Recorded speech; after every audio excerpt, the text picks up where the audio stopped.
Welcome back to my channel Life Catching Joy. Again I am here with the super duper amazing topic के साथ. Actually आज का जो topic है वो बहुत ही सेंसिटिव है. मतलब मैं काफ़ी टाइम से इसके बारे में आप लोगों को अवेयर करना चाहती थी, बताना चाहती थी, इस पर वीडियो बनाना चाहती थी, बट नहीं हो पाया.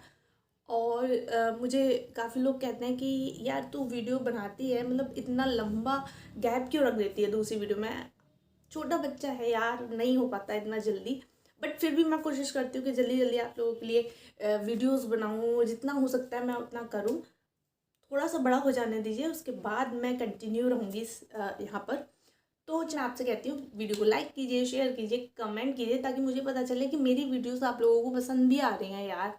तभी तो मेरे को मतलब लगेगा कि हाँ मुझे और वीडियोस बनानी चाहिए. वरना चलिए, जो आज के टॉपिक जिसके बारे में हम बात कर रहे हैं उसको मेडिकल टर्म में हम बोलते हैं पोस्टपार्टम डिप्रेशन.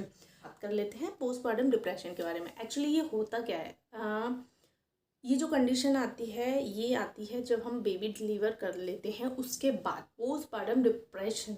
तो उसके बाद ये चीज़ें स्टार्ट होती है. मेरे साथ क्या हुआ था, जब मैं बहुत सारी चीज़ें बहुत अच्छी थी, मैंने सानवी को अच्छे से डिलीवर कर लिया था. हालांकि मेरी सी सेक्शन डिलीवरी थी वो अच्छे से हो गई थी, सब कुछ ठीक था, बेबी नॉर्मल था, मैं नॉर्मल थी, सब ठीक था, मैं बहुत खुश थी. बट जब मैं हॉस्पिटल से घर आई तो पता नहीं क्यों मैंने अपने अंदर एक चेंज देखा. मैं बात बात पर इरिटेट होने लगती थी. कोई मुझे ज़रा कुछ कह देता मैं इमोशनल हो जाती. हंस मतलब अच्छी बात है तो इमोशनल हो रही हूँ, बुरी बात है तो इमोशनल हो रही हूँ. मतलब मेरी आंखों से आंसू निकलते ही रहते थे. तो मुझे समझ नहीं आ रहा था कि एक्चुअल में ऐसा हो क्यों रहा. क्योंकि मैं जो अब खुद की पर्सनैलिटी बताऊँ तो मैं ऐसी नहीं हूँ कि मैं बात बात पर रोने वाली लड़की हूँ. ऐसी नहीं हूँ मैं. तो वहाँ मैंने अपने आप में चेंज देखा. मुझे रह रह कर डर लगता था, या मुझे मतलब अजीब सी बेचैनी कहूँ वो होता था कि क्या मैं अच्छे से इसका ध्यान रख पाऊँगी. और भी चीज़ें हैं, बहुत सारी चीज़ों पर मतलब मैं पूरी तरह डिस्टर्ब थी. कहीं ना कहीं खुश थी मैं सारी चीज़ों को लेकर. सब लोग बहुत सारी चीज़ें अच्छी थी. मुझे मेरे बेबी को सब प्यार कर रहे थे, मुझे प्यार कर रहे थे. लेकिन पता नहीं क्यों कुछ अलग मेरे साथ, मैंने अपने बिहेवियर में चेंज देखा था. तो मैंने जब इस चीज़ से, जो मेरे हस्बैंड है वो भी डिस्टर्ब हो रहे थे, मैं भी डिस्टर्ब हो रही थी.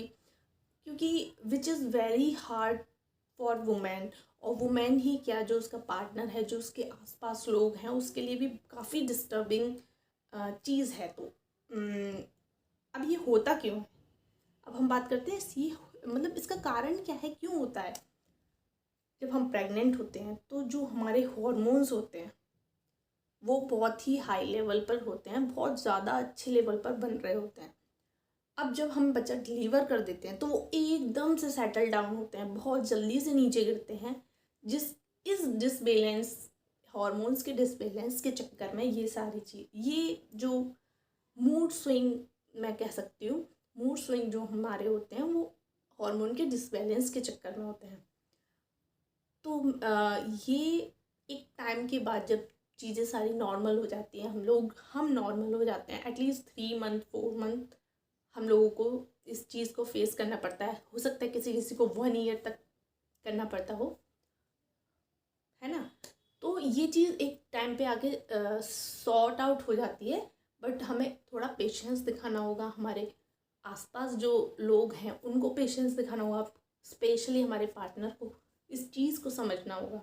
किसी उसको बताना है कि हम तुम्हारे साथ हैं, हम हैं यहाँ पर, तुम्हें टेंशन की ज़रूरत नहीं है. तो वो जो एक हार्मोनल डिसबैलेंस है वो जब नॉर्मल हो जाते हैं तो ये चीज़ अपने आप सही हो जाती है. अगर आप इस चीज़ के बारे में अपने आसपास के लोगों को बताएं, या अपने हस्बैंड को इस चीज़ के बारे में पहले से प्रिपेयर करके चलें, अगर आप मॉम हैं, मॉम टू भी हैं, कि ऐसा कुछ होगा, तो आप लोग ये ना सोचें कि मेरे बिहेवियर में ऐसा चेंज क्यों है या क्या है. ये एक चीज़ के बारे में उनको पूरी डिटेल बताएं, तो ये चीज़ अच्छे से निकल जाएगी. चलिए फिर मिलते हैं नेक्स्ट वीडियो के साथ. तब तक के लिए बाय बाय.